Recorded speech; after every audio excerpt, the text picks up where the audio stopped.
Today's episode is brought to you by S&P Global Market Intelligence.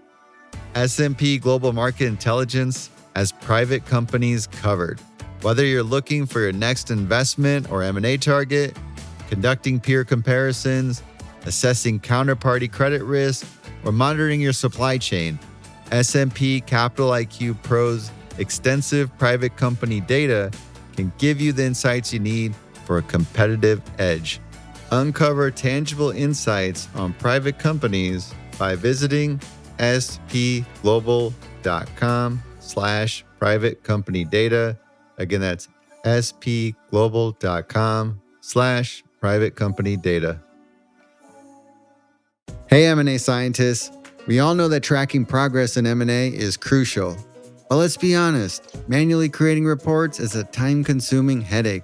Nobody wants to spend 10 to 15 hours a week dumping data into Excel and crafting PowerPoint slides.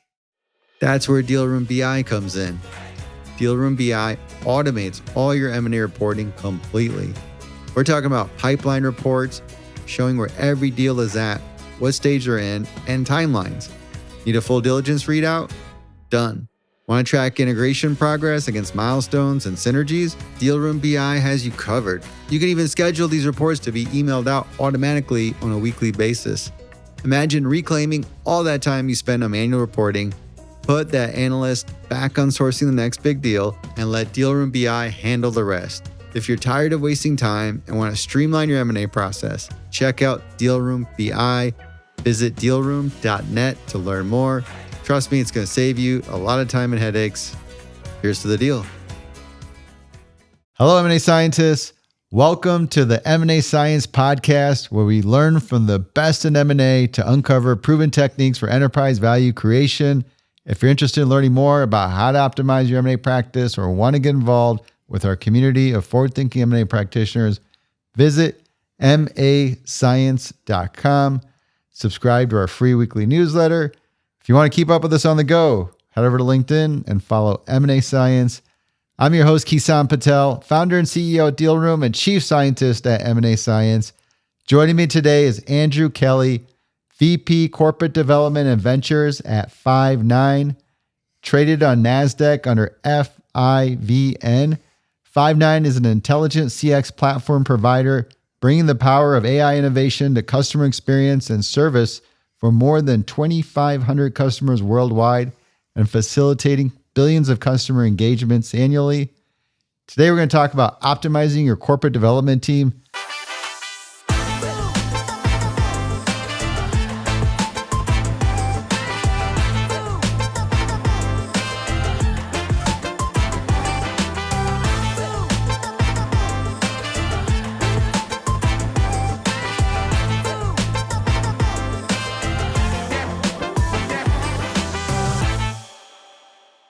Andrew, how are you doing today? I'm doing great. I appreciate you having me on. We're here live in Dallas, Irvine, Texas, just outside of Dallas. Yes.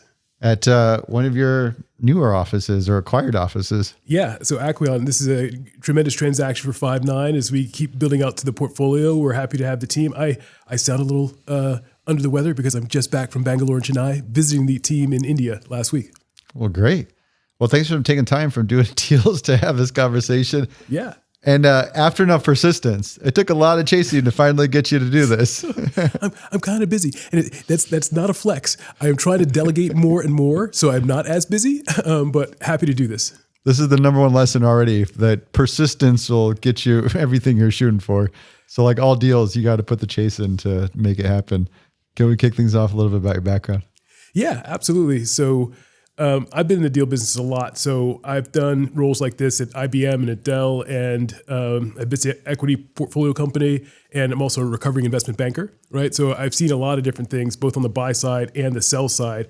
And, here at FIVN, I've been here for 2.5 years. And just a little perspective on FIVN. So, we've been in the customer experience business for like 20 years, right? So what FIVN is doing is helping customers streamline their contact center experience by delivering AI in a purposeful way so that, for example, the Genius AI launch that we had recently sort of wraps a process around what can be a very complicated large language model, natural language processing, machine learning ecosystem of technology where customers want solutions, right? And so as the technologists in the room, we wrap a solution around a technology so that customers, unless they're like a CIO or VP of engineering who really, really wants to get into the weeds of why Anthropic versus ChatGPT versus something else, of course we can have that conversation. And of course we are sort of multimodal when it comes to different technologies that are out there. But ultimately they just want a solution that works to either save them time or save them money, like most things in business. And so that's what we're about. What drives M&A for the organization? Speed, right? So one of the things that I think in business that is sort of underlooked is speed, the need to go a little bit faster. And so there's multiple different vectors to speed. So there's strategy, right? So where are you headed strategically over the course of time? There's your product roadmap. How quickly can you execute on that vision that you have for 3 years, 5 years, right? And then, of course, there's a financial element to it as well, right? So in the technology space for the 20 years that I've been looking at valuations, growth drives valuation, about 2/3, profitability about 1/3, pretty consistently booms and busts, right? And of course, we can argue whether or not we're in a bubble period with certain sort of semiconductor stocks, like right now, given kind of what's happening with process power, sort of underlying AI and the need to push more bits and bytes faster in order to figure out emergent properties for new AI models. But for me, it really comes down to simple things, right? So, and I've already sort of talked about them. So it's sort of strategy fit, product fit, financial fit, which can be sort of lumped with technology fit, and ultimately cultural fit, right? And so, if you can't have executives in a room having a constructive conversation or like over a meal and the chemistry is just not there, rarely is it going to matter that it's the best financial deal ever, right? Because in this space, hostile takeovers, they don't happen that often, right? And so usually these are friendly to friendly conversations that need to be had, right?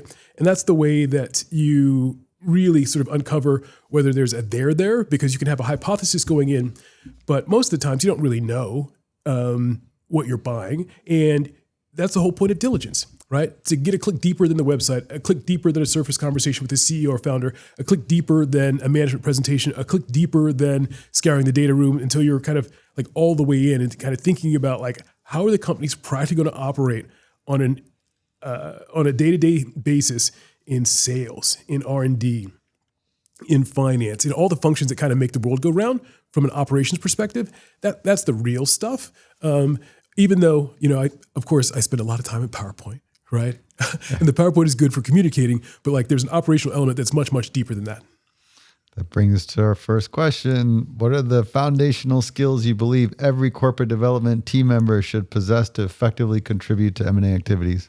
Yeah, so I think communication is a huge one. So I tend to like folks that over-communicate a little bit. So junior folks that I've had in the past that show up to one-on-ones and have like their agenda. Here's the things that I need help with, right? Or here are the things that I was supposed to deliver and here's the status update on them. Or if we don't have a one-on-one or there's no natural meeting, like every couple of days, hey, here is what I'm working on, but I'm stuck here, right? Because a lot of time I will proactively say, hey, how can I help you? Or where are you roadblocked? But I don't always have time to do that. So communicating back and forth, that's important. And that scales with them because how you communicate as an analyst is different than how you communicate as a manager versus director versus VP versus SVP. Like all the levels of communication are a little bit different and it's just audience, right? Who's your audience, right? Is it internal to the group? Is it the executive team? Is it the board? Is it shareholders, right? Like each one of those different audiences changes how you would communicate. And so without communication skills, it's really hard for me to see how a junior person is going to scale for like a whole host of reasons. Oh. The other thing I would say is just basic numeracy, right? So when I first got into investment banking, like many managing directors are like, listen, this job ain't hard. It's math errors and typos. Don't have math errors, don't have typos, right? And so like the math is tricky because it's not very complicated. We are not deriving Black-Scholes from scratch. We are not using any differential equations. It's mostly division and subtraction, right? Sometimes multiplication. There's just a lot of it, right? It can get quite messy if you've got like a 100-cell income statement or a 100-row income statement, and it's got quarterly detail and natural and natural sort of OpEx detail, and by geography, or there's like lots of different slices and dices. And particularly if it's a smaller company, maybe their financials are not as clean as a larger company who's maybe had an investment banker sort of groom or sort of look over those materials. But some basic numeracy I think is just critical. And then I think command skills at some point, because what I'd like to see junior folks grow into is the ability to lead larger teams without my presence, right? Of course, I want to be there. I want to help. I want to support. But the best scenario is where I can get a junior person doing the 80% and I'm doing the 20%, right? Which means that they've got the command of, let's say, a due diligence kickoff session. We might have 50 or 100 people on the phone, right? From various different functions and maybe, sales, finance, HR, legal, tax, IT, marketing, support, professional services, you name it, right? And each of those functions may have 2 or 3 people. And we may have some advisors on the call as well. And sort of traffic copying, like the flow of information in diligence is material, because there could be 1,000 documents that are loaded in a data center or many, many more, depending on the type of deal. Pace of play is important because no seller ever has told me, yeah, you can have an infinite exclusivity period. You just take your time, do all the diligence you want, and just tell us when you can put a bid in. That's not how it works. It needs to be time boxed because they've got a business to go run, right? And as a result of that, being really efficient in diligence is critical. So those are some of the things that I would say I look for and I think are very helpful in terms of team scaling to someday take my job. Because that's how I look at folks.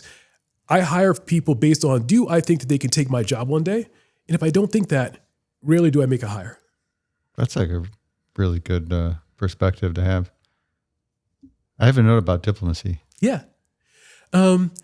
Diplomacy. Yeah. So, the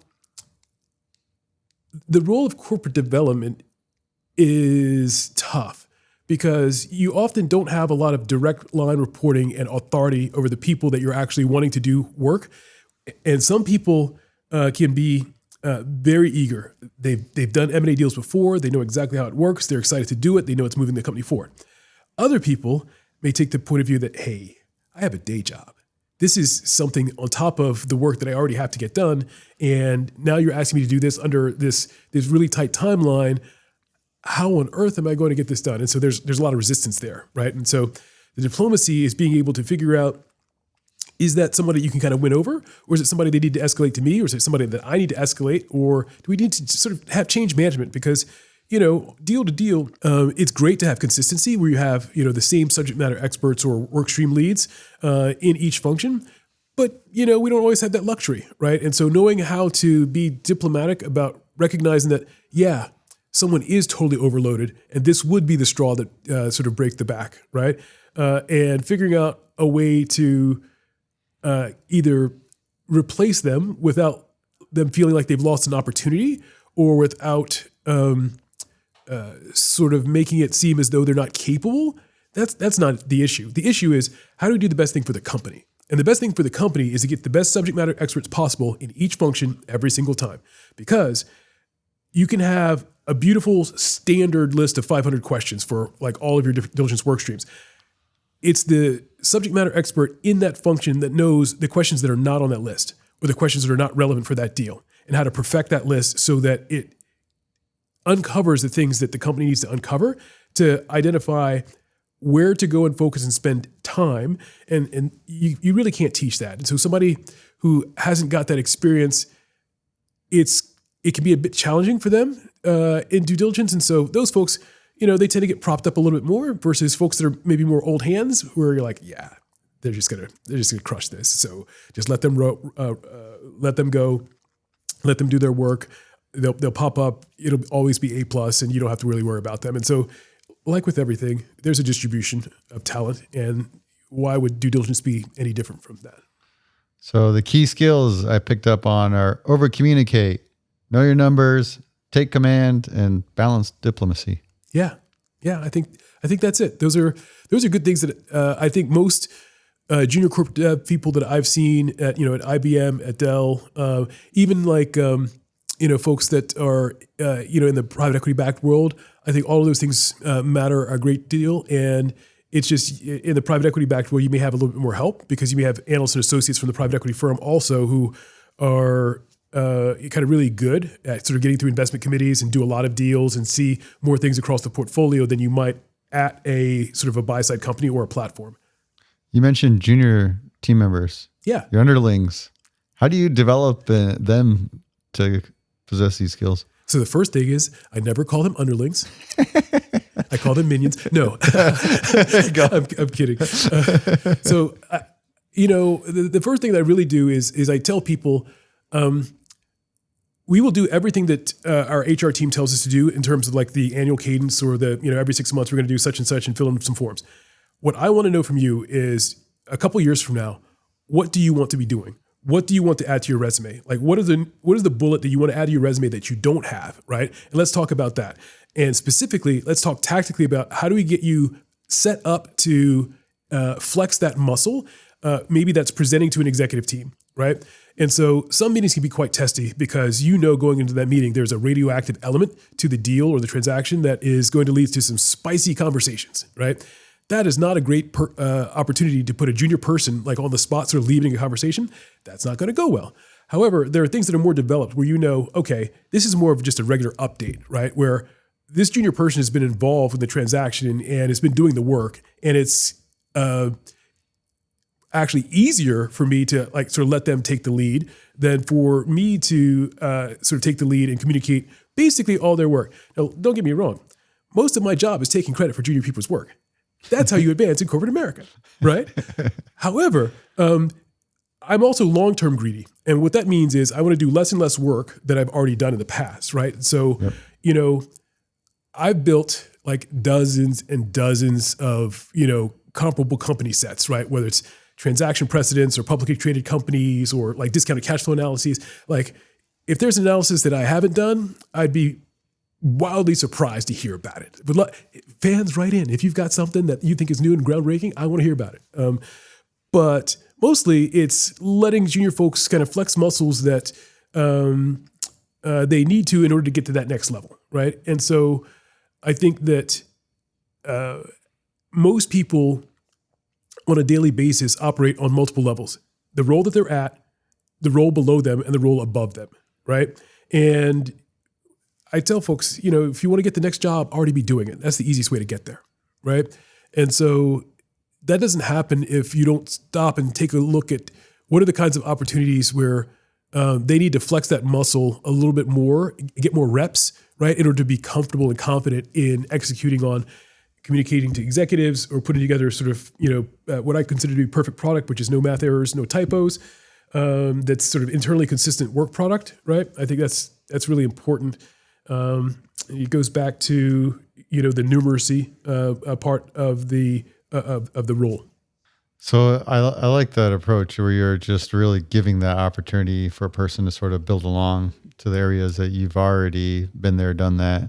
And that gives them that opportunity to really get comfortable and progress without throwing them too deep in the shark tank. Yeah. Right. So, occasionally, if I give a junior person an opportunity and they kind of wobble, right? I'll just ask them, hey, how did that feel? Right? Like after, right? Or I may give them some feedback. When somebody says this, what they mean is that, right? But you answered this, and how you could have answered is this other way. If the opportunity presents, occasionally it's like actually doing a hard course correction, like in the conversation, so there's no confusion, right? But part of letting somebody kind of be front and center is letting them be front and center, right? And not sort of undermining them and saying, yeah, what he or she just said is half right. Let me tell you the 100% correct answer. That's not really helpful, right? On multiple different levels. I got to know here about asking the extra question. Yeah. What does that mean? Oh, yeah. So like asking the extra question is, it's the pursuit of truth, right? And what I mean by that is you're trying to really get down to like, why are we doing this? Or what is the point, right? And there are two different environments that I see mostly in corp dev. There's learning environments and there's doing environments. In a learning environment, you got a lot of time. There's no meeting tomorrow at 8 a.m. that you have to prepare some materials for. It has to be perfect because it's going in front of the board, right? That's a doing environment. In a doing environment, you've got like a hard deadline and it's coming up and you don't have time to sort of, teach and coach and train and empathize. And so, asking the extra question in learning environments is helpful, I think, to junior people because it saves them time in terms of clarifying what is the ask? What am I trying to accomplish, right?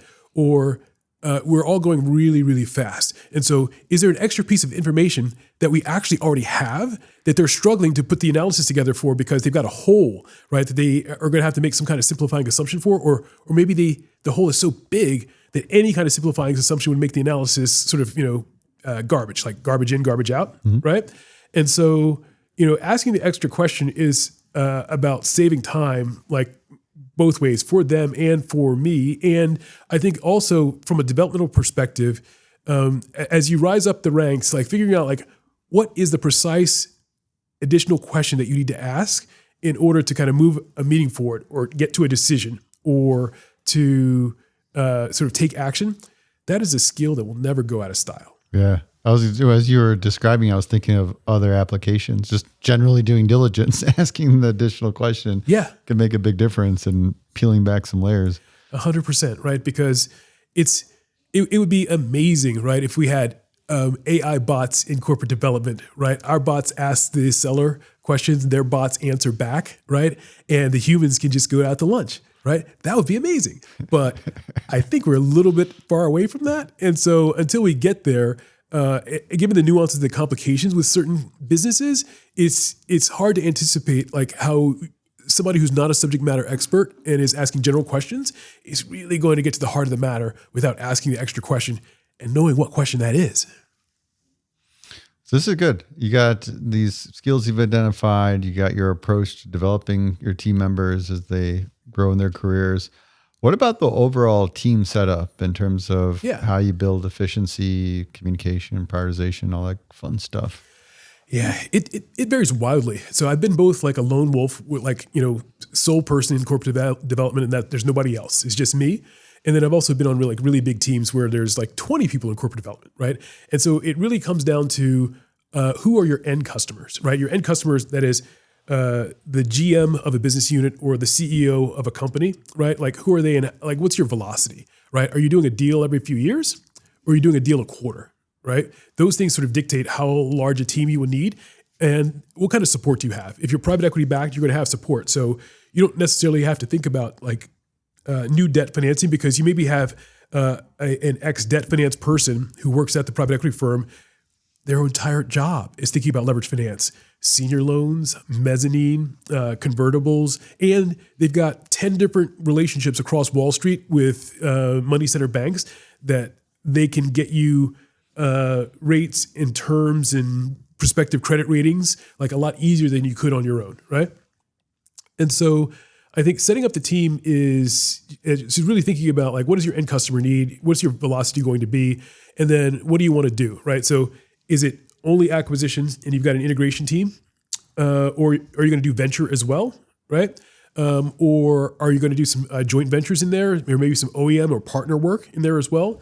And so like the scope of complementary inorganic activity to balance the organic work that gets done dictates the team setup to be successful, right?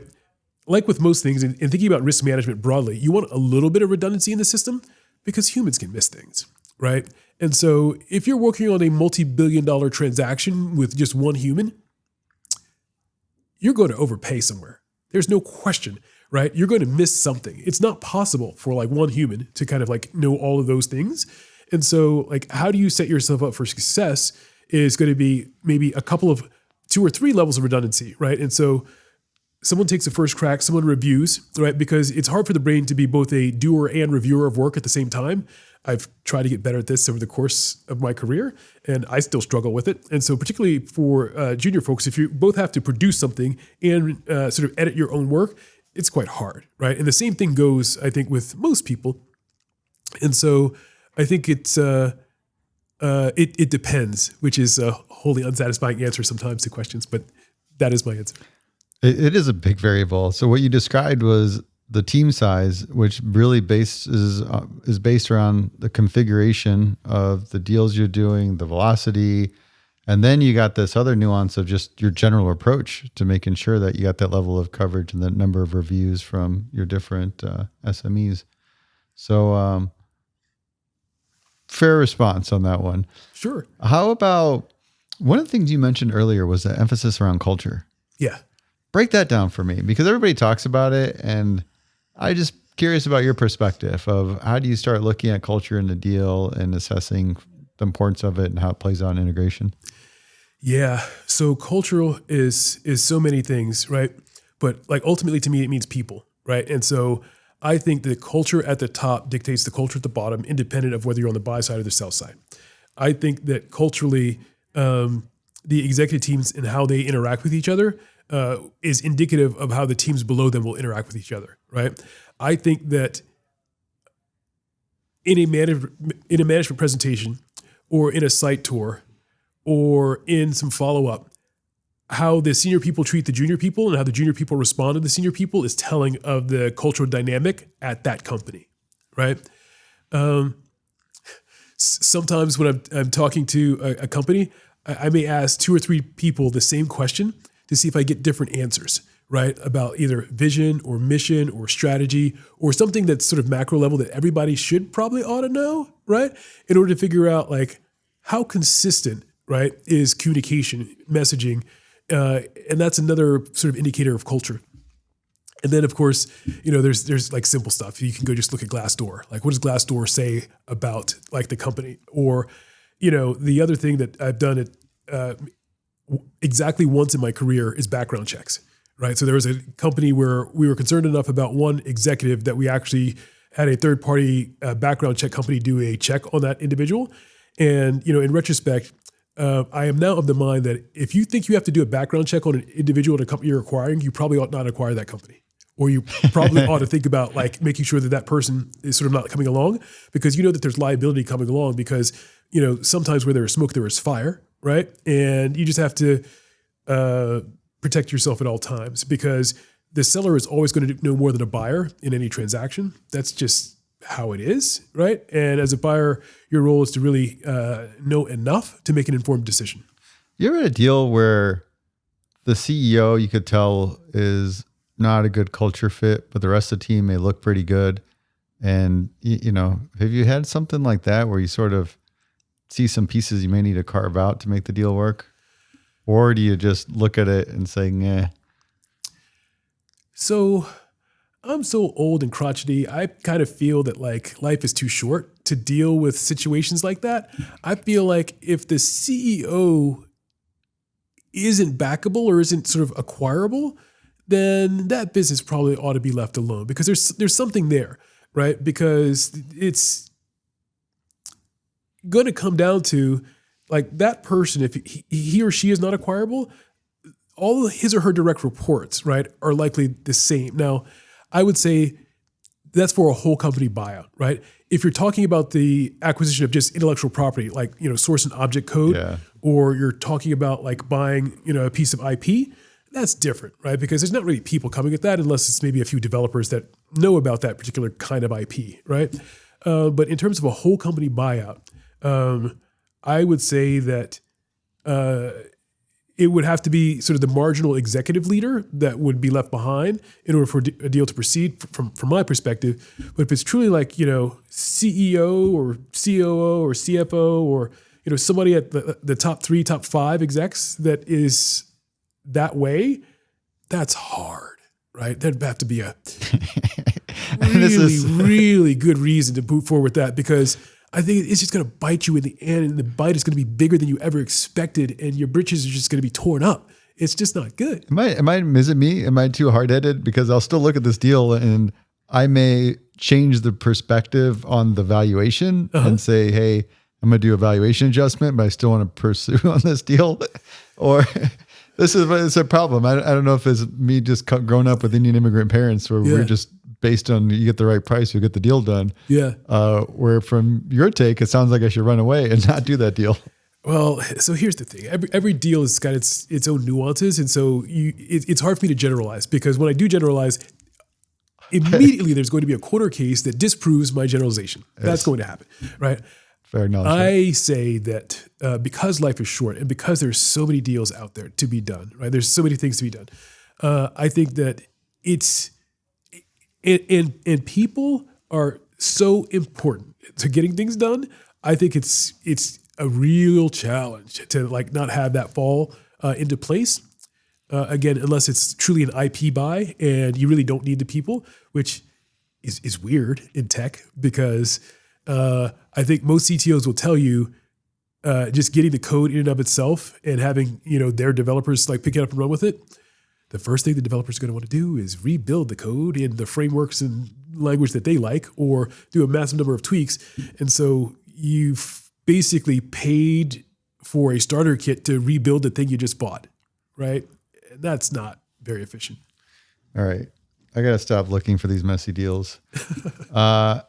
Give me best cases. What are the really good deals that, hey, you see companies with these certain elements, those are the ones you really want to pay attention to and go after? Yeah. So it starts with recognizing what are the elements that you want to go after, right? And so I think about corporate strategy and I think about inorganic strategy below that, right? And so in the inorganic strategy, I think about corp dev as strategy, sourcing, execution, and integration. So on the strategy and sourcing side, what that means is what is the size of the company? What is the growth and profit profile of the company? What is the product portfolio of the company? Sort of what does the management team look like? Where are the people based and kind of what are their skill sets? How would that fit overall? How would you tell the story to existing employees at your company? Because they're going to be like, hey, we're acquiring who, why, when, right? Customers and partners. How do you expand and communicate to them why this is a better together story and it's going to be better for them because either you've got a broader offering or there's going to be an integration that makes the two companies offering more seamless. And that means maybe one less screen pop or one less application to view. And then ultimately to, the board and investors, right? Like, why does this make common sense? I often say that like a lot of times, if you can't explain it to your grandma, your golden retriever, it's too complicated. Right. And so it's looking for deals that the explanation in one sentence is pretty clear. That sounds like the big strategic fit is what it comes down to. That, hey, this kind of fuels a lot of those ambitions that you have in your long-term organic growth, and that the story component of it, it's going to make a lot of sense to the employees of your company as well as to the customers, which is the tried and true, not just get a good deal. Yeah. Well, hopefully, if all those things come true, then it becomes a good deal. Well, you get a lot more upside potential because of the fable synergy word we like to throw around. Yeah, which I don't pay for. I tell most CEOs about it. We can talk about synergies, but I'm not paying for them because in order to achieve them, both of us have to participate. And so how is it fair that I pay 100% for synergies that I have to help you enable? Work for? That's the market these days. Some people believe for some reason, but I like that. That part we agree on. That's an entire conversation. We could do a deal together based on that grounded principle. Yeah. So the deal killers, the things that I need to look for to run away. Yeah. Maybe that culture piece, right? Because if somebody's C-suite and got some big red flags, that could be one. Do we agree on that? Yeah, I think so. Right. Again, if you feel like you have to do a background check on an executive, then probably, your spidey sense or something is like intuitively telling you that something may be off. Complete assholes. I've met them. I've gone on a deal and just first conversation, like these guys are complete assholes. It happens. Right. And maybe rightfully so. I've kind of been in that position, right? So I started a company out of MIT and like I was sitting in Hong Kong having carrot soup about selling some of my founder shares, and I was not a nice guy, right? I was telling the counterparty on the other side, there's no way I'm selling at $4 per share because this thing is going to go through the roof, and I appreciate the interest, but no, right? And so there are some people that can have a rightful sort of emotional attachment to what they have built and what they're going to build and where it's going to go, right? And they could be right. You just may be catching it at a time where like they are on a trajectory that they see, but you don't, or they believe in, but you don't, right? And there's just a complete mismatch, right? And so that can happen because a lot of life is timing. So what are the reasons we should run away from deals? Oh, well, there are many. I think that one of the things that I've seen pretty consistently in my life is deal heat, right? So you get emotional lock-in on a deal because you don't have a plan B, right? And so I always like pursuing two assets in a space and taking them sort of like right up to the altar before sort of like crossing that threshold so that you don't get emotionally locked into something because it's sort of a slipping down slope where you're willing to overlook yet one more and one more and one more thing.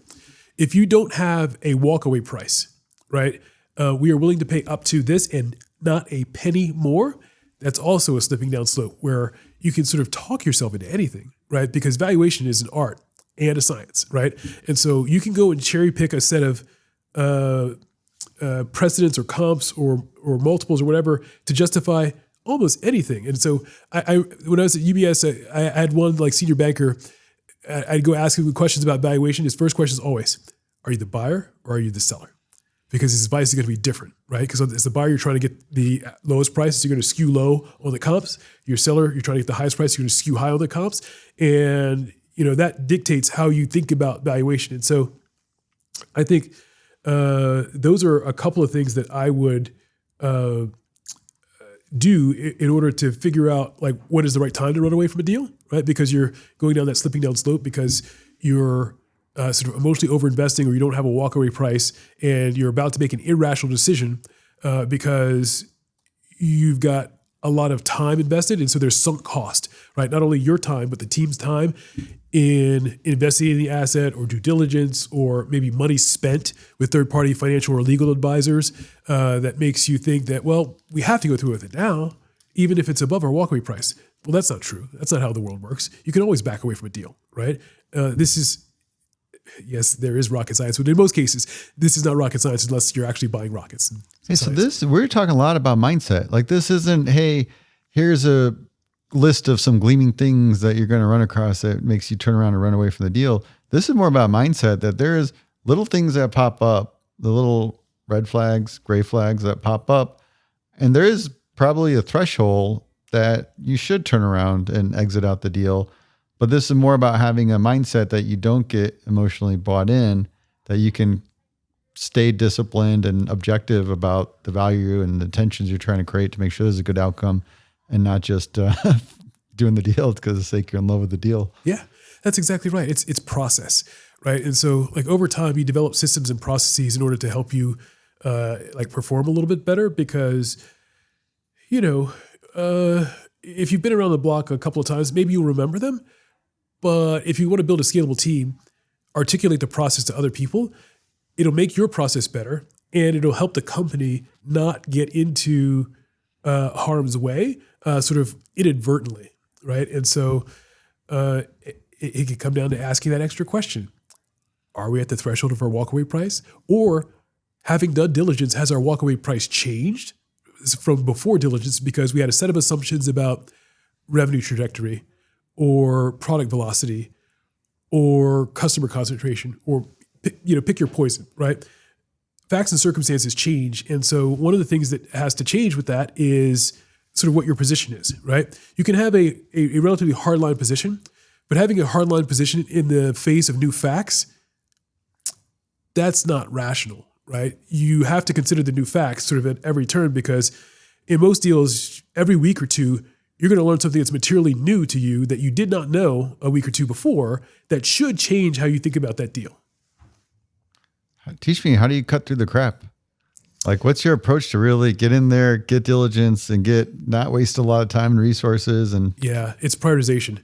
So what I tend to think about is on each deal, what are the 2 or 3 work streams where I think the real radioactive waste is, right? And so do I think that there is open source vulnerability in a particular company? Do I think that what they've been talking about from a bookings and pipeline perspective is not true, right? Do I think that what they're saying about their ability to get from total addressable market A to total addressable market B in the next couple of years is true or false, right? And just really kind of like go in on those things, right? Versus I'll pick on like legal, for example, like commercial contracts, right? If it's a larger company and they don't have any customer concentration, the commercial contracts are relatively benign. Could you go and investigate 1,000 commercial contracts? Yeah. Is that the best use of time and diligence? No, right? You kind of already have a sense of where issues are going to come up, right? And so if you don't spend the time trying to prioritize where you think the landmines are and you peanut butter spread evenly, diligence, you're doing yourself a disservice, right? Because you're going to spend more time and more money and delay the finding that may tell you to stop or go, right? And you need to get that as soon as possible in order to figure out, is this the deal or do I need to revert to my plan B deal, right? Or maybe it's a price adjustment, right? But in general, in my entire career, I've never wanted to put out a non-binding LOI and have to walk it back and say, you know what, actually, we need to reduce the price 20% because we found that, this one contract had a typo in it. That's a trivial example. That's not a good example, right? Right. But you understand the point because there's a level of integrity and trust, and you always want to maintain that because that works both ways, right? Because a company can sell to you, but they can sell to somebody else, right? And so how you treat them throughout the process dictates whether or not they're more likely to come to you if they get another offer, if you're not in exclusivity. Or if you are in exclusivity, the pace of play, right? Because you don't want a seller to kind of run the clock out on you by slowing down diligence so that your exclusivity expires so you haven't learned enough in order to really go forward and take whatever the next step is. Big exercise of prioritization. It's like really thinking through what are the key assumptions you have, but also like what are the key facts you want to make sure hold up to the test of diligence. And I guess focusing on that early, you try to hit those because you can't exhaust it before you sign an LOI. I'm just trying to get an example here, right? Yeah. So for me, the thing I'm always weary about is the customer contracts. Because Sure. I've looked at deals and all of a sudden find out there's a change of control provision across all of them. And it's like, well, how are we supposed to like predict the actual contract value knowing that once we do a deal, they can easily exit out? How do you look at something like that? Because to me, I'm like, that's a big risk. Like right away, I'm trying to figure out, Sure. and that lends to predicting churn. Yep. Because, hey, if we're going to do this deal, we want to make sure, the growth is going to stay and that, this is a competitor, maybe there's going to be some churn we're trying to predict, but that's like another factor in it. It's like, how easy is it going to be for them to churn? Yeah. How do you factor that in? Is that sort of a big thing you would anchor on as like, hey, we need to really dig into this pre-LOI, or do I get comfortable enough and then pass the buck on to post-LOI, confirmatory team? Yeah. So there's a lot in there. I'll try to answer all those questions, but so it's gross and net retention, right? So what does that look like? It's customer tenure. Like, what does that look like? Because, if all the customers are like sub 3-year tenure, then that's hard. But if you've got some customers that have been around for a decade plus, that's amazing. It's also third-party validation. If you're a CEO and you're selling a company to me, the last thing you want me to do is go start directly calling your customers in the middle of diligence, right? So typically in the last 20% of diligence, some customer calls can be made, right? And either those can be made directly by the buyer, or I find that sometimes sellers are more comfortable having a third party whose job it is to do customer reference calls, to do it without mentioning the buyer's name. So that way it doesn't leak out that buyer X is calling customers of target Y, right? And that third party can have a script, a set number of customers to call.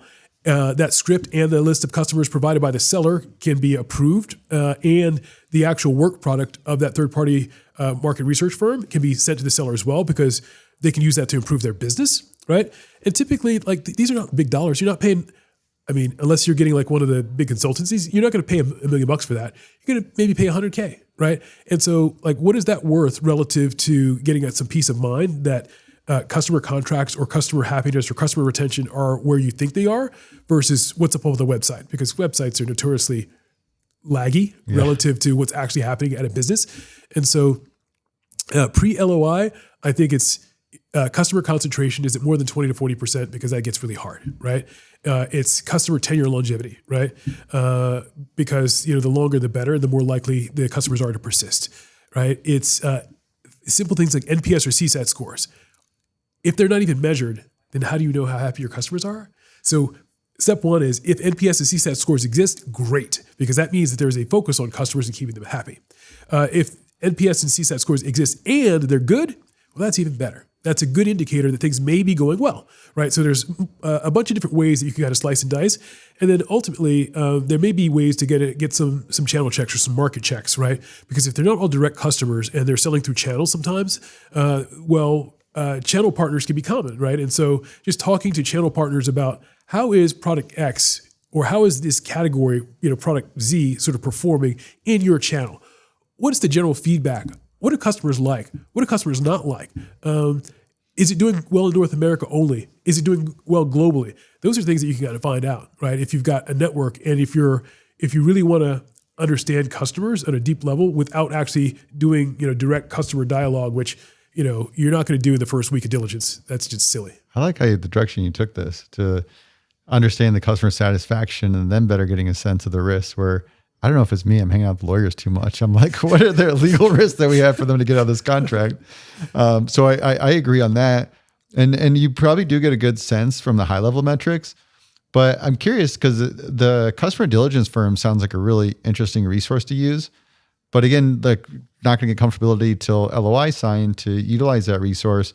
If they do come back with a bunch of things, like, do you really use that to come renegotiate price, or like what net impact does it actually make if they come back and say, hey, there's some reasons why these customers aren't happy and there's some fundamental flaws with the product? Yeah. So it depends on the magnitude of the issue, right? And so if there is customers at risk that you already know from an integration plan perspective, you have to treat them a little bit differently, right? You're going to have a game plan for either retaining those customers or delivering on the roadmap commitments that those customers sort of were given, or figuring out like, no, that customer is actually going to attrit, right? Or maybe you need to expand the number of customers that are listed on a disclosure schedule, right, in the deal docs. So there's ways to handle it, and price is one term, but there are also a bunch of other terms. If you've got a 50 to a 200 page stock purchase agreement or asset purchase agreement, then the purchase price is going to be like literally like one number in a sea of numbers and words, right? And so there are other terms that you might have in there as well, right, that could also give you relief. And so it might not be like for like that you could swap customer weakness for longer indemnification, or customer weakness for tighter operating covenants, or customer weakness for something else in the SPA. But thinking about it as a basket of terms, right? You can shake the basket, right? And if you've got weakness there, you go try to get strength someplace else to offset. The tent, your pre-LOI tent is going to be pretty small tent. In terms of the tent of people involved or in the know. Yeah, typically, right? So, I've been at companies where it's is there like a phrase for tent sizes? Do we have like TPs and then, we get to tent size? It's been phrased inner circle sometimes, or, in the know. It all depends. I think the phrase depends on the. We'll use tent for, I don't know. I feel like the camping theme is fine for today. It's a nice sunny day here in Dallas. Totally fine. So you got like a little 2-3 person tent pre-LOI, and obviously it balloons out, but I'm trying to get a sense of, again, I feel like there's so much at stake that you really don't want to screw up early, especially you don't want to do a big price adjustment. Yeah. So, and it sounds like we identified there's those key assumptions and facts. And what I want to get a sense of, I know it's just not you, but like, who are those key people you bring in LOI? And then we got a follow-up question after that. Yeah. So I think pre-LOI, it would be like in all situations, I think at a minimum, it's CEO, CFO, and maybe a few others in executive staff. And eventually it's got to get to the board, right? Because even if there's, the CFO has certain authority, then the CEO has certain authority, and then the board has a different authority. Let's say it's 10 million, 100 million, and $1 billion versus who can sign off on a particular M&A transaction. Even if that's formally how it's written, as a courtesy and for sort of good hygiene and communication, you may still want to communicate up, even if you don't actually need the board's authority to go and execute a transaction. And so there's a whole host of reasons why it should be kept very, very small at the early stages, is because you don't know, right? Does the company even want to sell to you, right? Because like in the market that we're in right now, where I think the odds of a recession in 2025 are 45% versus the last economic study that I heard. And so if that turns out to be the case, and sellers want to either try to get out like right now or wait a couple of years to the other side of the recession where maybe the IPO window opens back up again, right? Then buyer and seller are just too far apart right now, right? And so you don't want a whole bunch of people in the know or getting emotionally attached to a deal that's never going to happen anyway, right? And you need some basic level of information. Now, fortunately, between Google and LinkedIn and, Cap IQ, FactSet, Crunchbase, Glassdoor, PitchBook, there's just tons of different resources out there that you can go and put together a one-page company profile in an hour, maybe two, right? Depending on how proficient a junior person is. And then after that, like you can get a little bit smarter. And so what I typically do is I will tell a founder or CEO, in order for us to get to LOI, I don't need you to go out and get a banker, even though I sometimes do encourage founders to go get a banker because it really will help them. And I can't be on buy side and their side at the same time, right? Even though I'm trying to help them help themselves, right? And so I'll tell them, hey, I'm going to send you a list of maybe 5 to 10 questions. And typically it's going to be things like, get me some quarterly financials, like bookings down to EBITDA, maybe. Get me a customer cube of some type, right? And you can redact it. So I don't need the names of your customers, but maybe I want, let's say, top X customers representing Y percentage of total revenue based on geography or product SKU or something like that, right? A customer cube. Cap table. Like who owns what, right? Because you kind of need to know who you're talking to because he who owns the most shares or she who owns the most shares is going to be calling the shots. And if he or she is not in the conversation, why, number one? And then 2, when will they be part of the conversation? Because you need to understand your audience in order to kind of articulate, how you're going to approach them. And then I'd also ask for things like, a high level product roadmap. Like, what are the things that you thought that you were going to build that is going to get you to the next level, right?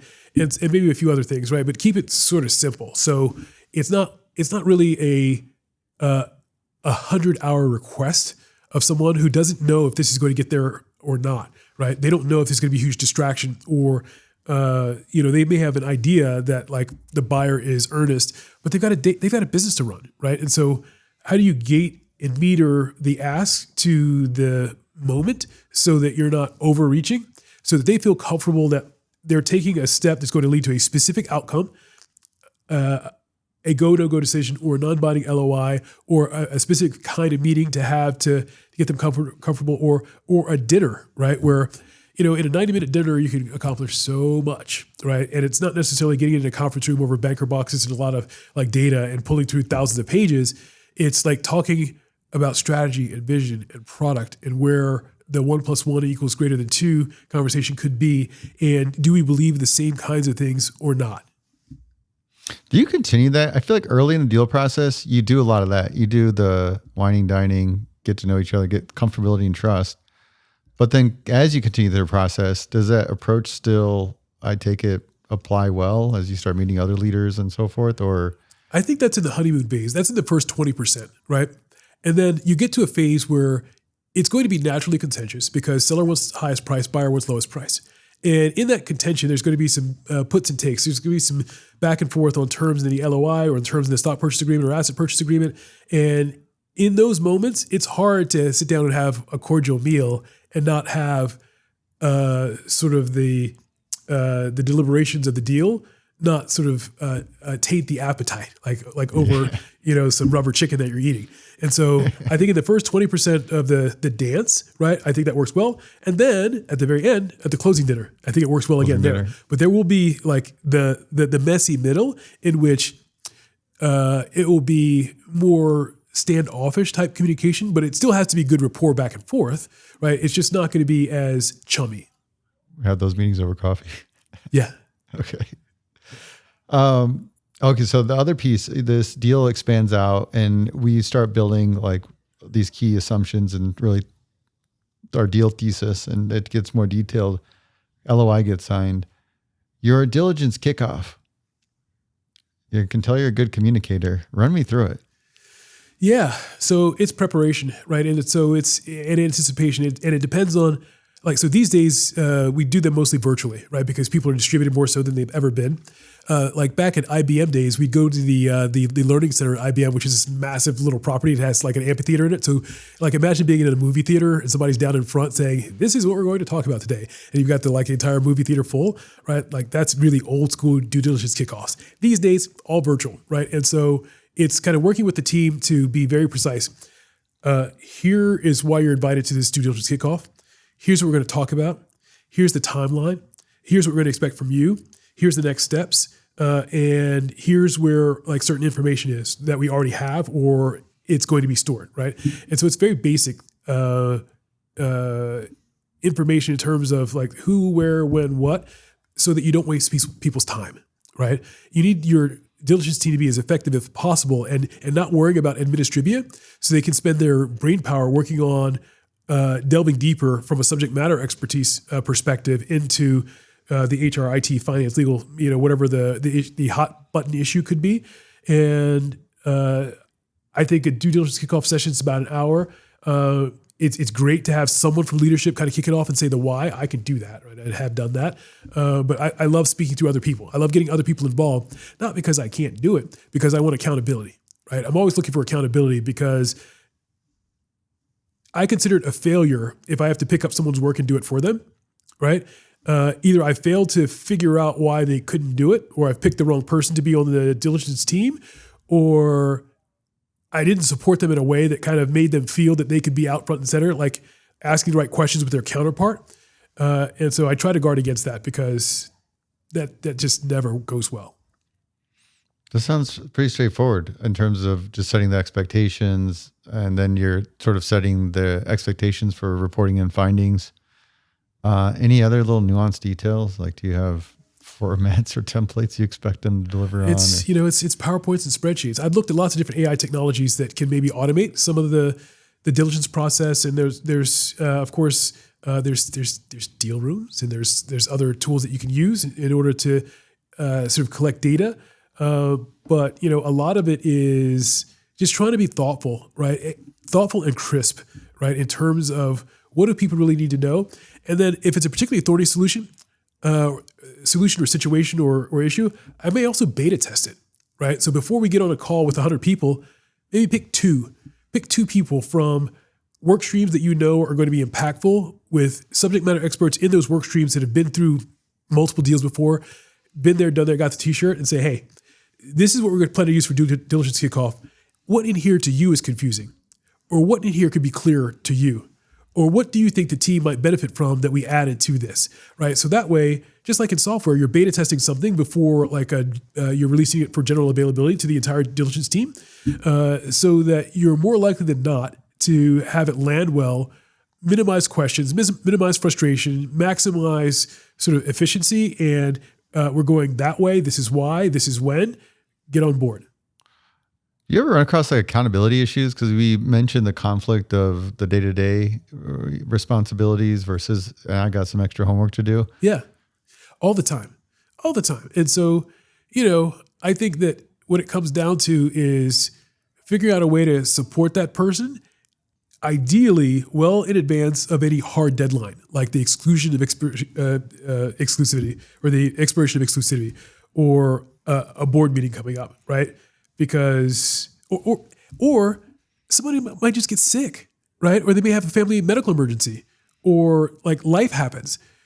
It's not always just somebody can't do their job, right? I've had people that have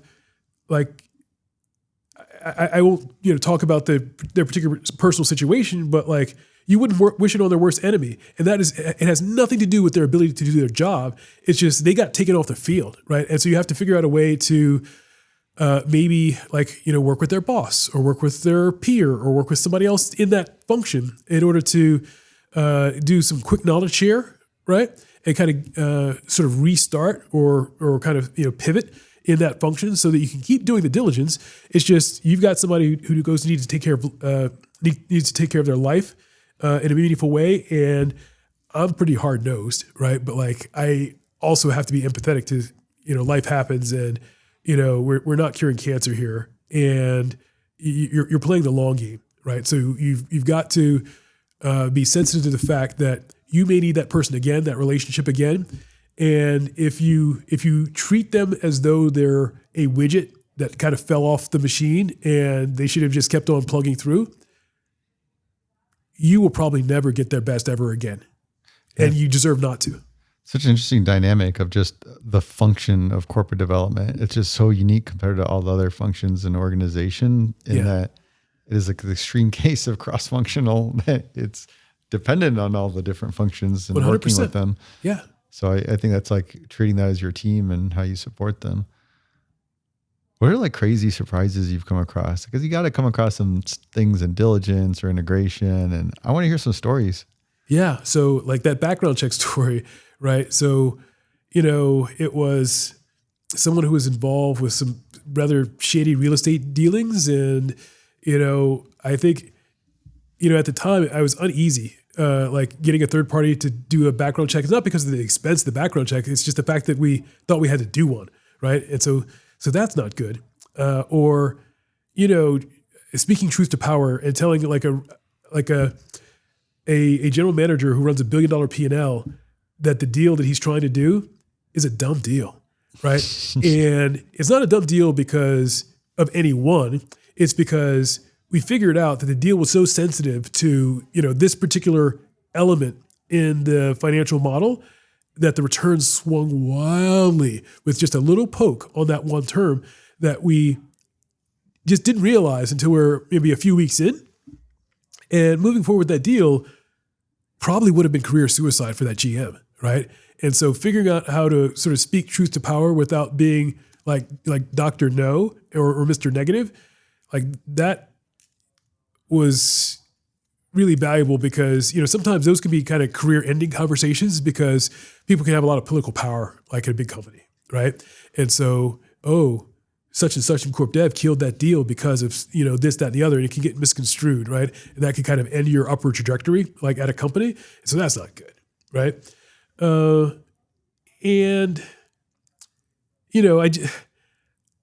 had a call today with the CEO who I think he's a good guy, but he calls me and he tells me at the end of our conversation, and by the way, I've got 3 written offers, so I'm not sure you guys can be able to keep up with the pace of play here. Why didn't you start with that? Right? We spent 30 minutes kind of talking about like the business and where he is now relative to where he was a year ago and like how our companies could kind of like come together. But the reality is typically at large publicly traded companies, you cannot respond to something within a week and say, we're putting a non-binding LOI out to you in a week. And mostly I just tell people, if that's your pace, then I'm out.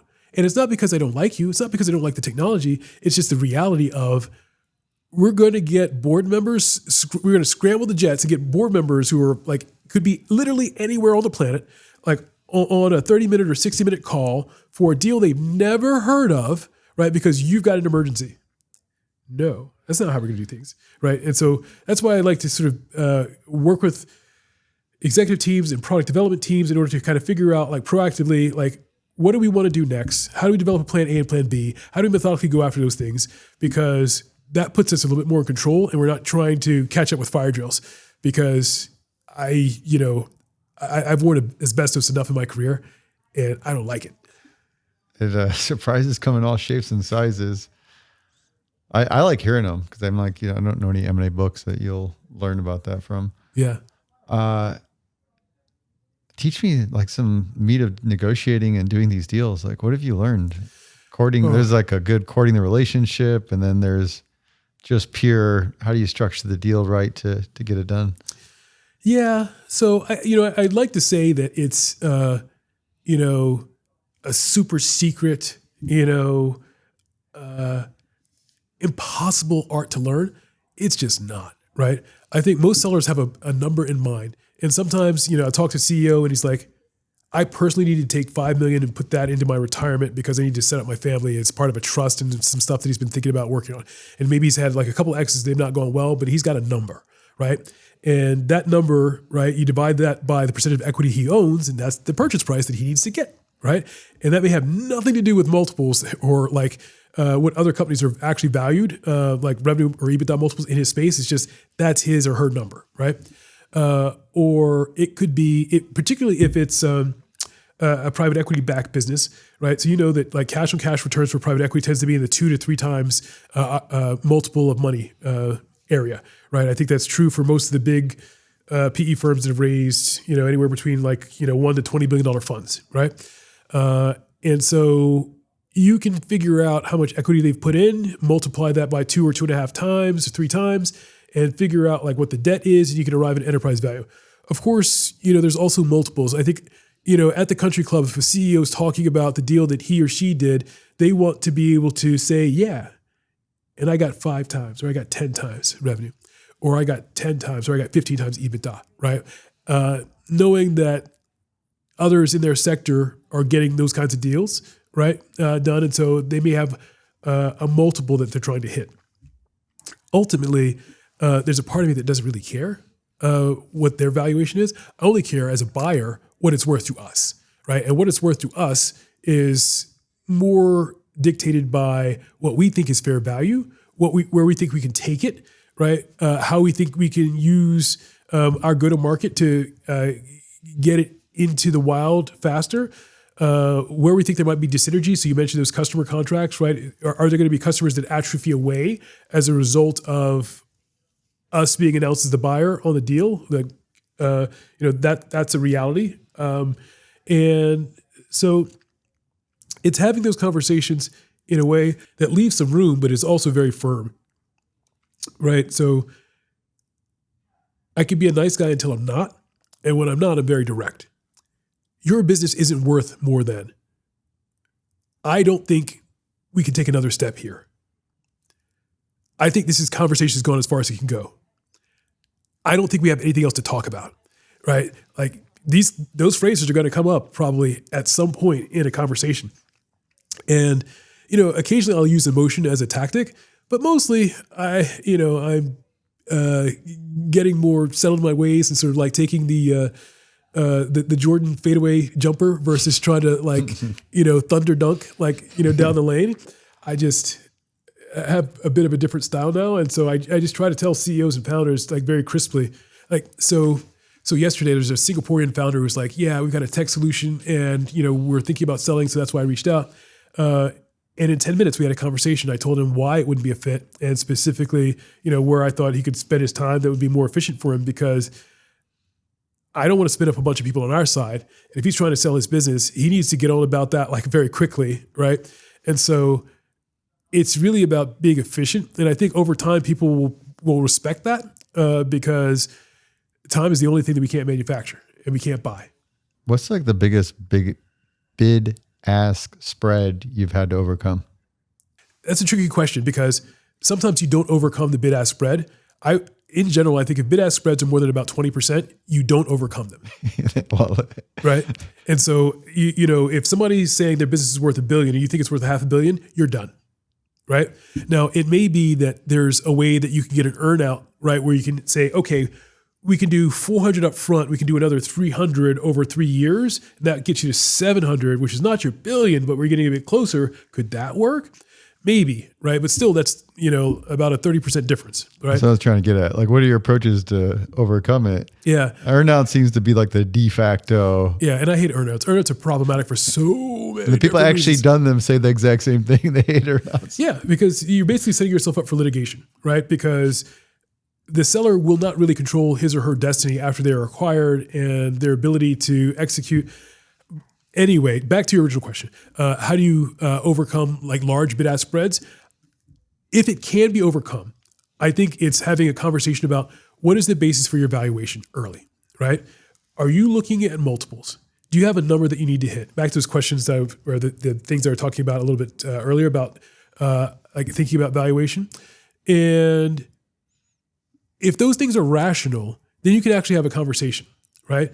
But if they're unwilling to share their valuation approach, or if they're unwilling to share that maybe it's, this particular person on the board has an approach that they're not willing to share to you, then you're done, right? Because unless you're a hyperscaler and you've got $100 billion in cash on the books right now, why would you overpay for something knowingly? right?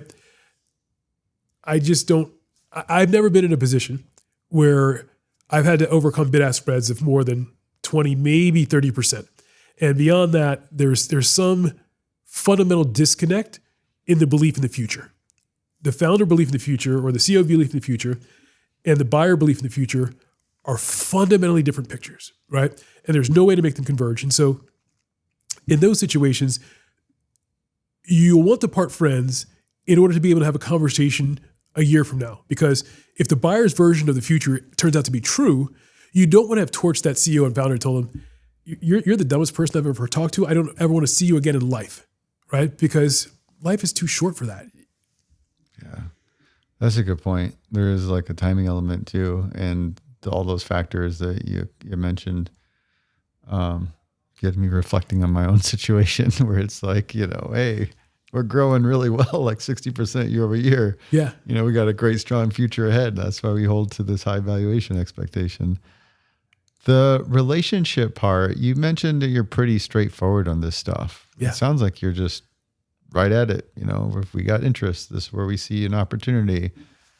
Talk to me about the relationship piece, because I feel like this is and the stage I'm at. I'm pipeline building right now, right? Yeah. And that's part of it. And sometimes it's just, you kind of got something, you see it there. Do I build a cadence to check in every 6 months? Is there something I should be doing more of the whining and dining? Yeah. Like what's your magic on the approach for building the relationships that's going to ultimately get these deals?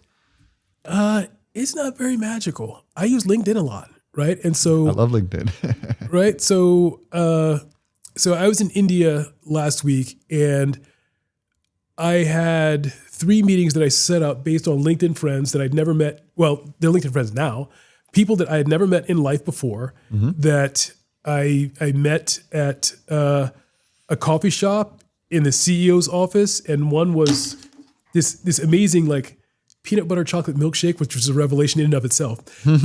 But like, you can just spend the extra time when you're in a town. So I'll be in New York in, 3 or 4 weeks. Right. And so when I'm in New York, I'll just spend time like making sure that, hey, probably next week or so, I'll start sending out DMs or like emails to CEOs and founders that maybe I haven't ever met in person yet, but are in the New York metro area, and say, hey, do you have 20 minutes to catch coffee? Because I see I'm going to be like 5 blocks from your office on the 21st, for example. Right. And I think that goes a long way. The other thing I think is important is I also, at least a couple of times a year, try to get to trade shows. Because not for the content, which can be amazing, but because there may be, a dozen CEOs descending on that conference, and I can catch coffees with half of them, right? Because their calendar hasn't filled up, and we're at the same place at the same time, and we can, over a cup of coffee, share, this is what we do, this is what they do. I can maybe talk to them about our process and kind of what that looks like. I can talk to them about what their concerns and motivation are, and I can just be very transparent with them. And based on that, hopefully leave them with a favorable impression, because ultimately on the buy side, where you're trying to get to is you want to be the buyer of choice. When a CEO or a founder thinks that they are about to sell, maybe they've hired an investment banker, maybe they've not, they give you a call, right? Or they say, hey, can we chat? Can we have a conversation, right? And if you're in that position, that's fantastic, right? Because, I got wind that there's a company in our space. There's a banker that's kind of like floating around who's saying, hey, such and such may come to market. Well, I've already sat down with one of the founders in Vegas at one of our trade shows. I know him, and I know his situation, and I know kind of how he thinks, and I know why I think he might choose to sell, right? And so I will have developed at least a surface level relationship before the banker is sending me like a 1-page teaser and saying, I can be amongst 50 competitors for this particular asset. And that puts me in a slightly differentiated position, because I can just DM the CEO directly, right? Now, that is up until the point there's an actual process where, the information channels have to be more through the banker directly. And so that's how I think about relationship development. And so when I first came into this sector that I'm in right now, I probably added at least, a couple of hundred like CEOs, founders, like on LinkedIn in the first month of hire. Right. And since then, it's just very consistent. Right. And I know that there's a ton that I don't know. But in terms of large companies that I don't know, that's a much smaller percentage now. Huge fan of, is that how we got connected? I think so. Initially, yeah. Because that's, I'm big on doing that, sending those connections. We found a lot of our podcast speakers. I know we get a bunch of inbound, which we rarely ever take, but most of ours always outbound through LinkedIn. Yeah. And I like how you take that approach with founder, ultimate goal, buyer of choice when the situations arises. And then you mentioned this direct approach with LinkedIn, connecting with the CEO founders, meeting them as you travel. Then the trade show component, where there's likely going to be a lot of founders, CEOs in that space there. Does this still apply on the corporate side? And I don't know if this is something you look at where you're looking at the business lines of some of these other strategics and exploring opportunities to potentially carve out or pick up a business line from a competitor or adjacent player. It does, right? So, in our space, there are businesses that will separate, right? And, knowing that CEO or that GM who runs that business is important, right? Because that's not very dissimilar from a CEO of an independent standalone company, right? It's a very similar dynamic, except for in the case of a corporate carve-out, maybe you have a transition services agreement for G&A functions that needs to come along with it because it's been quasi-absorbed into the larger parent years back, right? So it's a little different from a deal mechanics perspective, but from a relationship perspective, it's the exact same, I think, right? The only thing that may be a little bit different in approaching divestitures is sometimes the CFO or corp dev may be a better first call because the CFO will care about the additional capital that's coming into the company to fund other projects. And the corp dev person is probably the person who's been charged with go build an analysis to either wind this thing down or divest it and figure out which one of those is the better. And if it turns out that the divest case trumps the wind down case, then there will actually be a sell side process on that particular part of the business. And if you've developed a relationship there, you get to participate. So there's a little more complexities, but there's more folks involved that gives you more opportunities to drive at that business case, whether it's directly working with that GM or going to the CFO, corp dev, and understanding they may have some strategy in flight that they're looking at either winding down or moving the business out. Yeah. So more angles to tap into because the company's larger. And so, I sort of think about like the CFO and the corp dev function in that situation is sort of the owner of the business, which might not have a board formally because it's a division of a larger company, right? And I think of like the GM or president or business unit leader of that business as critical because that person's got direct reports and it very much functions like a CEO or like a VP or an EVP that would be brought into a buyer, right? And so it's very similar on a number of levels. It's just being a little bit more sensitive to the fact that the transition services, the G&A functions, the corporate support that's been provided to that entity is a diligence work stream in and of itself, right? Because what ERP are the financials run on, right? And can we get an instance of that? Is there a separate instance of Salesforce for the pipeline that they're building? Or is it commingled with the parent Salesforce instance? Are all employees run on an HR information system at the corporate level? Or is there a separate HRIS at the subsidiary level? Probably not, right? So those are the kinds of sort of business and IT applications that support the business that someone has got to have, right? Because it would be amazing if at closing you could snap your fingers and get all employees onto all your new systems, but that's typically not how it works. And from a business continuity perspective, change is hard. And so you might want to allow some time for transition because you're never going to be able to diligence everything in a TSA or a transition services agreement. And in my experience, it's not necessarily an afterthought, but it is not the first thing you start negotiating with a carve out. It's sort of in the last quarter of the discussion that you really have to get into that, because if you can't get like the terms and conditions on the sort of the main asset, then the TSA is not the tail that's going to wag the dog. You're not going to do a deal because you get a sweetheart TSA deal, but you get a terrible overall deal on the platform you're trying to buy. That's not how it works. I think I'm learning you got some good carve-out experience.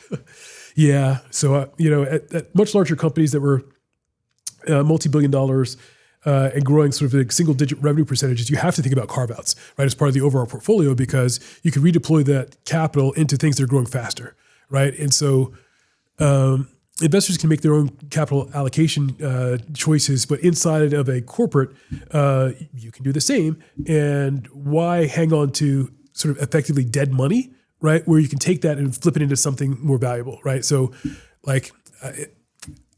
this is not the case, right? But if NVIDIA had a sunglasses business, why on earth wouldn't they sell that to go and, set up a new wafer fab? I don't know what the value of a sunglasses business would be at NVIDIA, but you get the point, right? Like there's clearly a capital allocation to new chipsets that would probably be more economic.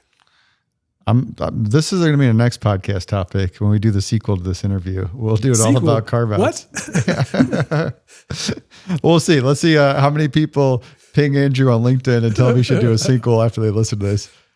So especially if you could prove that you gotten this far in the interview, definitely. Let's kind of bring this to closer home here. Yeah.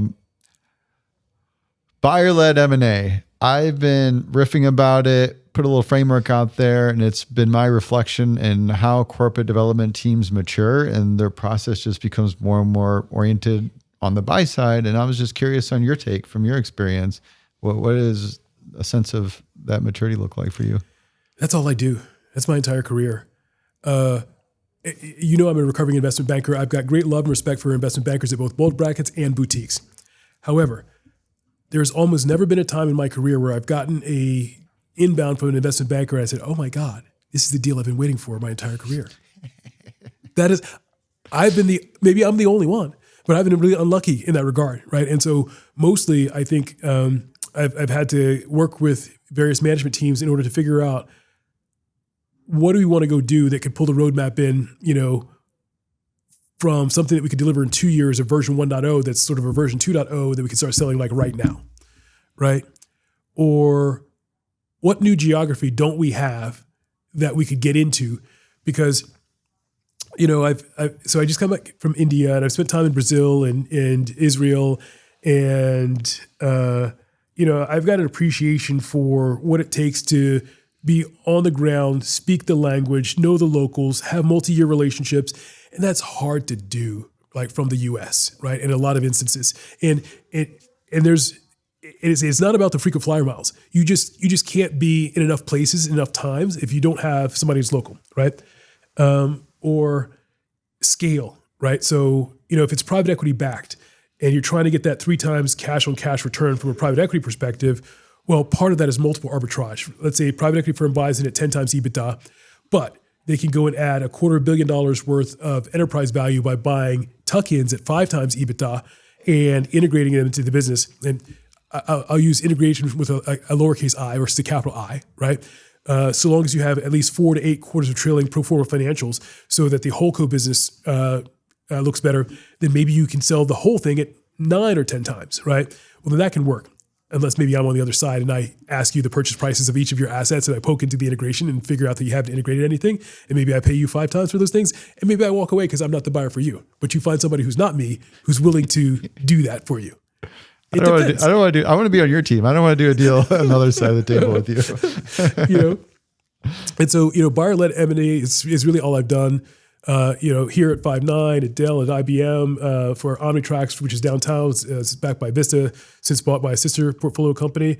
And it's really about, working. Usually what I've done is I work with CEO, CFO, or some of the leadership team, and I try to figure out where are we going? Who do you want to keep tabs on? Who do you like? Sometimes I walk into a situation, the CEO already knows. I know every company in the space. I've been in the space for 30 years. You're not going to find a new company for me to go acquire. Great. Who's on your short list, right? So those are maybe the 5 CEOs that I say, hey, I'm in your town. Can we get together? No agenda, but I'd like to tell you about me and what I do and what we do and where we could go together, but we're not having this conversation, but we could have this conversation. If you want to have this conversation, right? It's something like that. Or it's maybe hey, our executive team is getting together for a retreat or getting together for this particular conference. And I'd love to put you in a room with our CEO if you're open to it and if you're around. right? Because I think we've had good conversations, and I think you guys would have good conversations. And if that continues, then maybe something good could come out of it for both of us, right? And so it's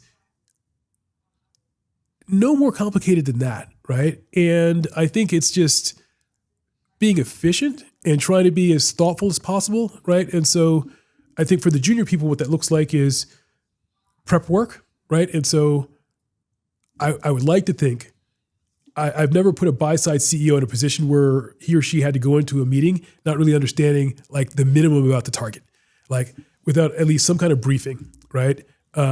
One-page company profile, understanding of financials, scuttle that we hear in the industry, maybe joint customers that we have that are overlapping, maybe the hot button that the CEO has, maybe even initial thoughts on valuation, even though they might not even have that conversation at the outset, or like basic background or like points of commonality, whether that's schools or companies or like where people grew up, right? Like that's the kind of glue stuff that I think can make 20-minute coffees like pretty impactful. One of the most disrespectful things that can be done is if a CEO walks into a meeting as though nobody knows who they are.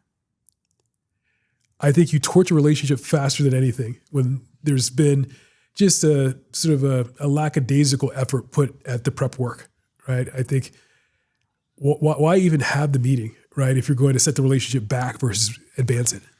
Can you be buyer-led in an auction?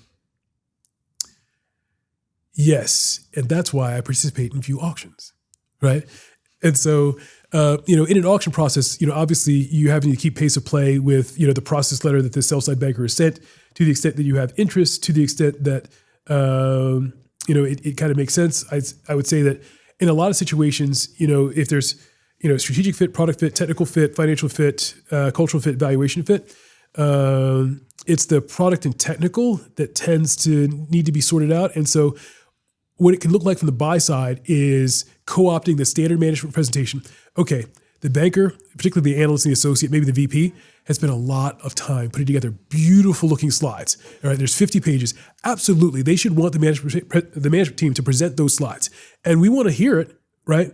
I don't want to hear all 50 pages. I want to understand you, the executive team. I want to understand where you're going. And then we'll read the rest, right? And then what we may want to do is assert from a product and technical perspective, we want the management presentation to focus 80% on that, right? After we get through the 20% of who you are, why you're here, where you're going, without reading page by page, all 50 pages in the management presentation, which grinds my gears. And so what I tend to do is I get with the bankers in advance and say, I know that this is your typical process. Here's the 3-point or 5-point agenda that we would like to go through. How can we collaborate so it's a good use of our team's time? Because we want to get to a position to be a bidder in your process. We don't want to be a no bid, but if you restrain us to only asking this subset of questions, we may not collect enough information to become a bid, and we don't want to waste your time. And so if you're not willing to work with us on this, then unfortunately we may be out. Right. And that's going to be different if it's a publicly traded company versus a private company, because in a public company, we've got a lot more disclosure. And so I'd handle that conversation differently. But it's really just working with the other side to set the expectation. Yeah. Communicate with the banker is what's important to you. In an auction process, if we have to be at an auction, right? Yeah. And otherwise avoid the auction altogether. Yeah. And so the other thing I did when I first got to this job is I ended up here there's 40 bankers that spend time in our space or say they spend time in our space, right? And so it would be the rare banker that I've never heard of that's bringing an asset to FIVN, for example, right? And more likely than not, that would be a banker in a geography that we maybe don't do business in, or who is maybe in a different space that's bringing an asset that's kind of like not right down the fairway for us in the CX marketplace. So that's how I think about it. But bankers are people too, right? You need to treat them with care and respect. We try to do a good job at answering the mail. So if somebody sends a teaser across, do my level best to try and respond at least got it or will review within 3 business days. 3 business days is generally my SLA in corp dev. If you can't respond to something in 3 business days, something's gone wrong. That's fair. I like that. We both work in tech. The future of corp dev, the next 5-10 years, obviously a lot of emerging technology. Yeah. What's your view? Yeah. So, as I talk to people, I know that people are using ChatGPT and other LLM tools for summaries, right? So, ChatGPT, give me a summary of 10 companies so we're singing chairs, in the high-end Art Deco chair space, for example, right? And so maybe that's like Knoll and Herman Miller and, Steelcase. I don't know furniture, but like these are the only names that can come to the top of mind, right? But you can do that in tech, right? So whether that's in semiconductors or in cybersecurity or in sort of horizontal SaaS, right? You could absolutely do that. And as you know, you could say, now do that again for private companies. Now do that again for companies on the eastern half of the US. Now do that again for companies that have been founded after 2000, right? So you can continue to slice and dice and make ChatGPT friendlier and friendlier to the point where you get down to a list of, let's say, 5, 10, or 20 companies that are kind of like in a universe. And, back in the day, you'd send some analysts like to Google and Capital IQ and to like your old deal files and say, go build this list for me in Excel and then create one-page company profiles, right? Which you may still do if it's 5 a.m. on a Saturday and you woke up because you just, have got nothing better to do for some strange reason.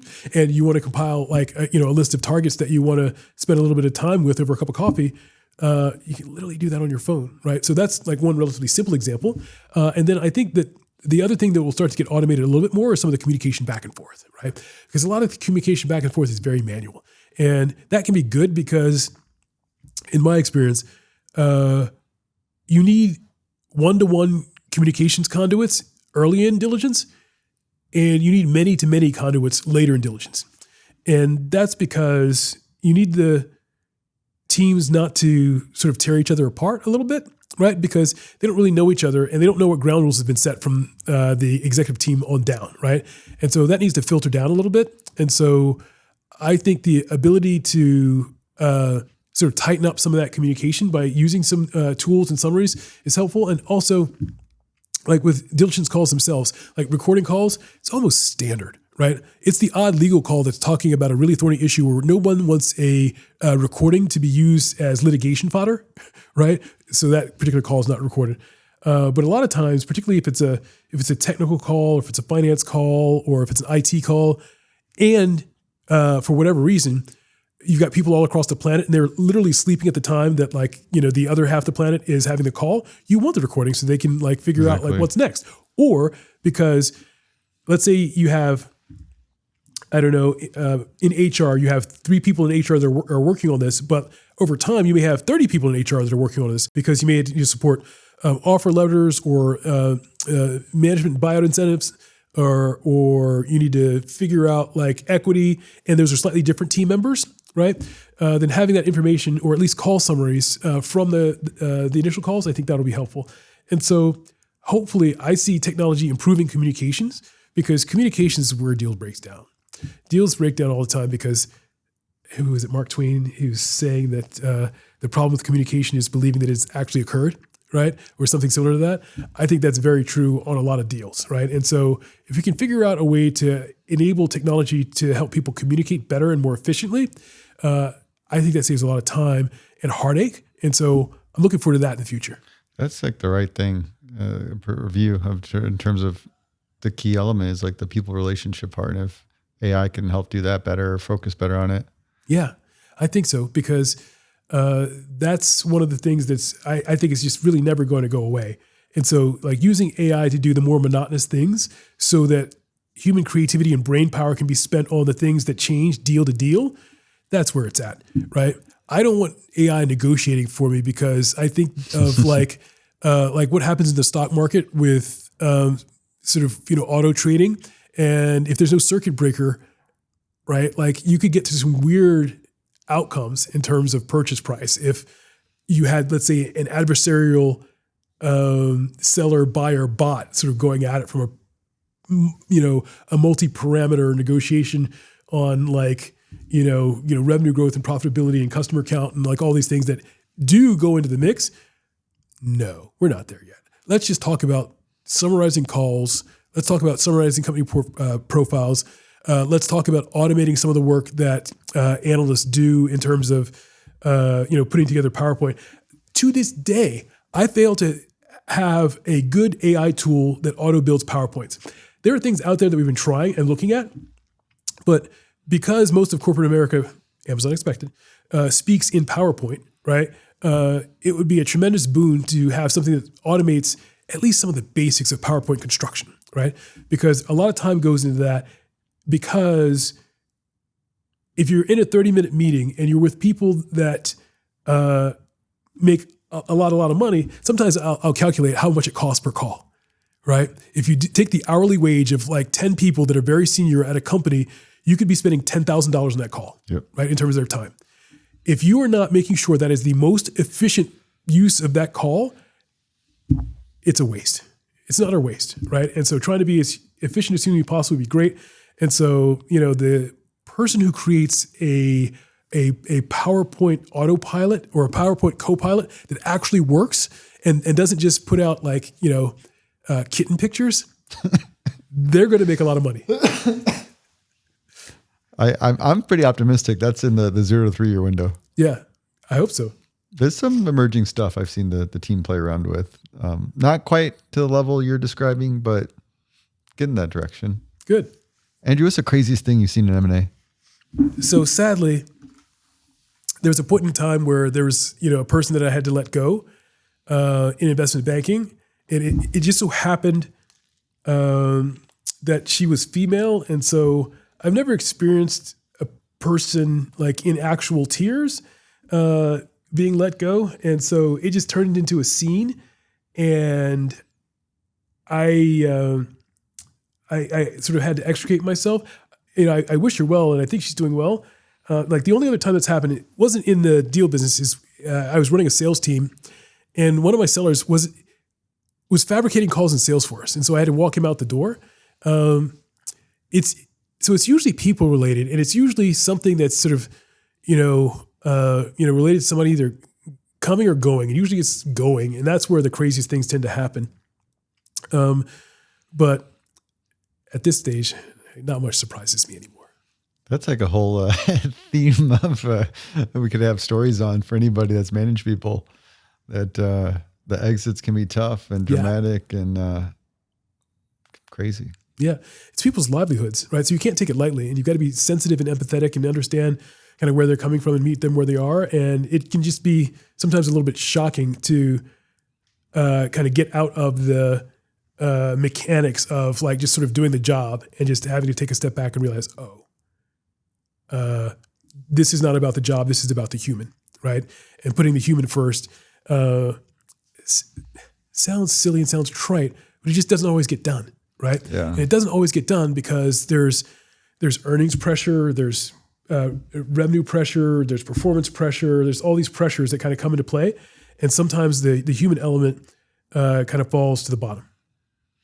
That's the theme of this podcast. Don't forget the human element, and everybody. Be nice to everybody. Yeah. Andrew, thank you so much for taking the time with me. This has been a great conversation. I'm glad we got to go a lot of time off script. That was like 2/3 of this interview was off the outline. So outstanding. Oh, you went with it. So that's what I tend to do. Yeah. Go with the punches here. Well, happy to do it. Thanks for having me on. Fellow M&A scientists, if you listen this far, you are a true M&A scientist. Love to hear from you. Welcome the ideas, topic ideas, and the criticism. That's how I actually get better at doing this. Reach out to me on LinkedIn. Blow up Andrew. Let's get Andrew back on. If Andrew gets like 100 plus people reaching out, we'll get him back on for a sequel. Let's make that happen. Till next time, here's to the deal.